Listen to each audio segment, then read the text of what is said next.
नमस्कार मित्रांनो. अमेरिकेने भारताबरोबर युद्ध पुकारलं आहे का? तर याचं उत्तर आहे हो. अमेरिकेनं भारताबरोबर खरंच युद्ध पुकारलं आहे. फक्त ते सैन्य लढतीचं युद्ध नाही, तर हे आर्थिक कमकुवत करण्याचं युद्ध आहे. तर याच्यामध्ये आपले जे अमेरिकेचे राष्ट्राध्यक्ष आहेत ट्रम्प तात्या, तर सगळ्यांना वाटलं होतं की ट्रम्प सरकार आल्यानंतर भारताला अच्छे दिन येतील, पण तसं काही झालंच नाही. तसं का नाही झालं? कारण ट्रम्प हे मुळातच एक व्यावसायिक आहेत, तर त्यांची वेगवेगळ्या ठिकाणी मोठी गुंतवणूक आहे. ट्रम्प यांचं क्रिप्टोकरन्सीज फंडमध्ये आहे. ट्रम्प फंड त्यांनी लॉन्च केलेला आहे. तर याच्यामध्ये सर्वांना पॉझिटिव्ह संकेत मिळाले होते की मार्केट वर जाईल वर जाईल वर जाईल, पण तसं काही घडलंच नाही. तसं न घडण्याचं कारण म्हणजे ट्रम्प यांची विरोधाभासी खेळले. तर अमेरिकेचं टार्गेट जे होतं पहिलं, तर याची सुरुवात कुठून झाली तुम्हाला सांगतो. याची सुरुवात झाली कोरोना आला 2021मध्ये. तर अमेरिकेला सगळ्यात जास्त धोका, आर्थिक धोका कोणत्या देशापासून असेल, तर ह्याच्यामध्ये प्रामुख्याने 3 देश आहेत. एक म्हणजे रशिया, 2 म्हणजे चायना आणि 3 म्हणजे जो आपला आर्थिक उभरता भारत आहे आपला, तो 3 नंबरला. तर प्रत्येक वेळेला काय केलं आहे अमेरिकेने, तर अमेरिकेची गुप्त जी एजन्सी आहे किंवा बाकीच्या पण ज्या संस्था आहेत, तर ह्यांना अमेरिकेला मोठं करायचं आहे. त्यामुळं ह्यांना इतर देशांचे पाय खेचायचे आहेत. तर प्रामुख्याने जो आता सगळ्यांना माहीत आहे की कोरोनाचा उदय चायनामध्ये झाला.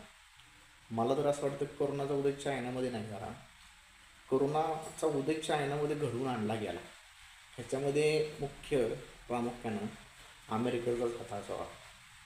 कारण चायनाला कसं मागे घेता येईल ह्याच्यासाठी ही केलेली खेळी, आणि ह्याला सगळ्या ज्या पश्चिमात्य कंट्रीत, युरोपियन कंट्री, ह्यांची ह्यांना साथ आहे.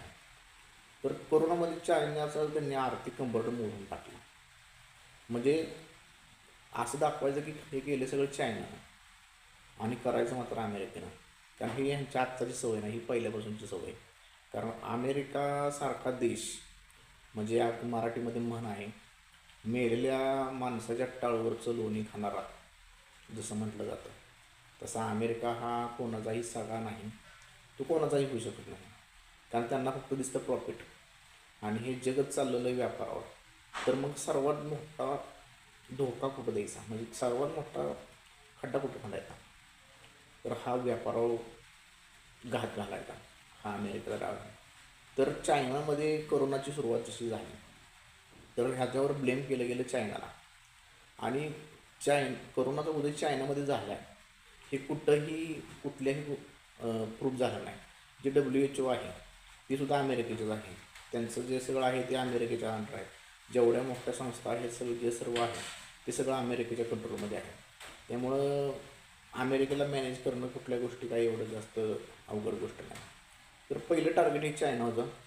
चायना आत्ता गेल्या वर्षापासून आत्ता ते हे झाले, म्हणजे रशिया जसा युद्धामध्ये गुंतला तेव्हापासून चायनाला जरा चांगले दिवस आले, ते झालं. त्याच्यानंतर अमेरिकेने टार्गेट केलं रशिया. रशियामध्ये टार्गेट का केलं गेलं ह्याच्यामागे एक मेन कारण आहे. म्हणजे ह्याच्यामागे भक्कम कारण असं आहे, तुमची अफगाणिस्तानमध्ये फौज होती अमेरिकेची. तर युद्ध चालू होण्याच्या 4 ते 5 महिन्या अगोदर त्यांनी काय केली, फौज सगळी अफगाणिस्तानमधून काढून घेतली. म्हणजे इंटेलिजन्स किती असतं कोणत्याही गोष्टीमध्ये, जे अमेरिकेची गुप्त हे संस्था आहे CIA, तर त्यांचं इंटेलिजन्स किती असतं बघा. त्यांना कन्फर्म माहीत होतं की युद्ध सुरू होणार आहे. सुरू हे ना, हे रशियानं केलेलं नाही, तर त्यांना करायला भाग पाडलं अमेरिकेनं. युद्ध करण्यासाठी भाग पाडलं अमेरिकेनं की तुम्हाला युद्ध करावं लागेल. रशियासारख्या मोठ्या बलाढ्य देशापुढे युक्रेनसारखा देश आत्ता 2-3 वर्ष झाले असतील युद्ध चालू आहे कंटिन्यू, एवढा टिकून आहे. तर हा तो स्वतःच्या बेसवर टिकून नाही, विदाऊट अमेरिकेच्या बेसवर हा टिकून राहणं अशक्य गोष्ट आहे. त्यामुळे रशियाला त्यांनी युक्रेनच्या युद्धामध्ये एंगेज केलं. त्यांना अपेक्षेसारखं यश मिळालं नाही, कारण रशियाची साथ भारताने दिली. मोठा व्यापार आत्ता जो पहिला पूर्वी होत नव्हता रशिया व्यापार, त्याच्यापेक्षा डब्बल आता क्रूड ऑइलचा व्यापार होतो. भारतालाही त्याचा फायदा झाला की क्रूड ऑइलमध्ये स्वस्त मिळायला लागलं. आता पेट्रोलचे भाव वाढले नाहीत हा नंतरचा प्रश्न. आता ते भाव म्हणजे क्रूड ऑइल स्वस्त मिळाले, पण ते मोठ्या मोठ्या कंपन्यांसाठीच्याच फायद्याचं ठरलं. ते सर्वसामान्यांच्या कधी फायद्याचं ठरलं नाही. म्हणजे खरा फायदा झाला जे पेट्रोकेमिकल कंपन्या आहेत सगळ्या, रिफायनरी, नायरा रिफायनरी असेल, रिलायन्स रिफायनरी असेल, ह्या एजन्सीला खरं म्हणजे कंपन्यांना मोठा फायदा झाला.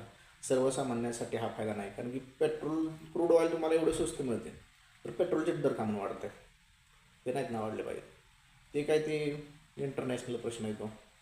त्याच्यामुळं काय त्या त्याच्यामध्ये अमेरिकेनं टार्गेट केलं रशियाला. रशियाला टार्गेट केल्यानंतर रशिया आता एंगेज झाला. आता रशियाचा बंदोबस्त केल्यानंतर आता अमेरिकेचं पाऊल वळलं भारताकडे. तर भारताकडे पाऊल वळल्यानंतर असं वाटत होतं मोदी आणि ट्रम्प हे खूप जवळचे दोस्त, म्हणजे भारत आणि अमेरिकासारखी दोस्ती कुठंच नाही, असं वातावरण तयार केलं गेलं होतं. पण तसं काही झालंच नाही. ज्यावेळी ट्रम्प सरकार आले त्यावेळी ट्रम्प सरकारने पहिला निर्णय घेतला की भारतात आता बंदोबस्त, त्यांची जी लिगल ॲडवायझर टीम आहे, जी त्यांना सगळ्या म्हणजे आपल्याकडं म्हणायला गेलं तर चमचेगिरी करणार टीम, तर त्या टीमनं त्यांना सांगितलं की भारताचा बंदोबस्त जर तुम्ही आत्ता नाही केला तर तुम्हाला भारत हा खूप डोळेजड जाणार आहे. मग तेव्हापासून ट्रम्पने भारतावर ॲक्शन घ्यायला सुरुवात केली. आणि ॲक्शन घेतल्यानंतर पहिलं काम केलं ते टेरिफ लावायचं. आणि भारतासारख्या जे पाठीमागच्या वर्षी भारताचे स्मॉल कॅपचे किंवा मिड कॅपचे असतील, जे रिटर्न्स तुमचे 50%च्या वर होते. स्मॉल कॅपचे साधारणपणे 60-62% तुम्हाला रिटर्न मिळालेले वार्षिक. जर तुम्ही म्युच्युअल फंड वगैरे घेतलं असेल तर त्याच्यामध्ये तुम्हाला 62% तुम्हाला रिटर्न मिळाले होते. तर अशा कंडिशनमध्ये तुम्हाला भारताची आत्ता कंडिशन काय आहे? तर भारताच्या आत्ता कंडिशन आहे -60% आत्ता भारताचा रिटर्न आहे.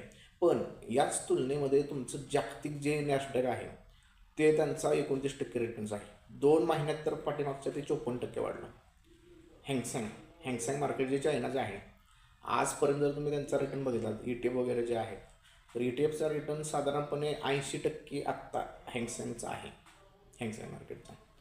आणि इंडियन मार्केटच्या त्याच्या तुलनेमध्ये -7% आहे. म्हणजे जे म्युच्युअल फंड वगैरे जे आहेत ते सर्व आत्ता मायनसमध्ये आहेत. तर आपण असं म्हणता येऊ शकतं की ट्रम्पने एक घोषणा केली की भारताची इकॉनॉमी ही डेड इकॉनॉमी आहे. तर असं बोलून त्यांनी भारतावर एक प्रकारचं युद्धच लादल्यागत केलेलं आहे. जरी ते सैन्य युद्ध जरी नसलं तर हे तुमचं युद्ध इनडायरेक्टली युद्धच आहे. कारण की अमेरिकेनं ॲक्शन घेतल्यापासून इंडियन मार्केटमध्ये जी तेजी आहे ती तेजीच म्हणजे अमेरिकेनं पंखच छाटले भारताचे. पण त्याचा फायदा असा आहे की जे FIवाले आहेत ते सगळे तर पळूनच गेलेत, कारण FIवाले असल्याशिवाय मार्केटमध्ये चाल येत नाही. पण आत्ता जे राहिलेले आहेत ते पूर्णपणे इंडियन इन्व्हेस्टर आहेत. आणि त्याच इन्व्हेस्टरांच्या बेसवर आपल्याला हे उद्याचं मार्केट हे आपलं भविष्य असणार आहे. त्यामुळं हा जो आहे हा टेम्पररी क्रॅश आहे. हा जास्त दिवस राहील असं काही वाटत नाही, कारण की तुम्ही सूर्याला उगवण्यापासून तुम्ही रोखू शकत नाही. आभाळ आलं म्हणून अंधार पडेल, पण सूर्याच्या तेजापुढे तुम्हाला तो आज ना उद्या उजेडणारच. आणि भारत हा उद्याचा सूर्य आहे आणि तो कालही तप्त लाल गोळाच होता, आजही आहे आणि उद्याही असेल. त्यामुळं अमेरिकेनं तर भारत हा येणाऱ्या काळामध्ये हा प्रखरतेनं उभारणार आहेच. तर तुम्हाला ही माहिती कशी वाटली हे कमेंट करून सांगा. चॅनलला लाईक करा, शेअर करा आणि सबस्क्राईब करायला विसरू नका. तर अशाच पुढे आपली नवीन आता सिरीज चालू होणार आहे, शेअर मार्केट शिकायचं कसं, त्याच्यामध्ये म्हणजे डेली इन्कम कसा करायचा. डेली म्हणता येणार नाही, कारण की मार्केटमध्ये चाल असते, कधी वर असतं, कधी खाली असतं, कधी साईडवे असतं. पण मार्केटच्या फेवरमध्ये जाऊन जे मार्केट देईल ते घ्यायचं कसं, आणि त्याचा जर तुम्ही अभ्यास केला तरी तुम्ही मार्केटच्या नियमामध्ये राहून पैसे चांगले कमवू शकता. त्याला काही प्रॉब्लेम येणार नाही, फक्त तुमची शिकण्याची इच्छा असली पाहिजे. तेच शिकण्यासाठी आपल्या चॅनलला सबस्क्राईब करा, लाईक करा. धन्यवाद.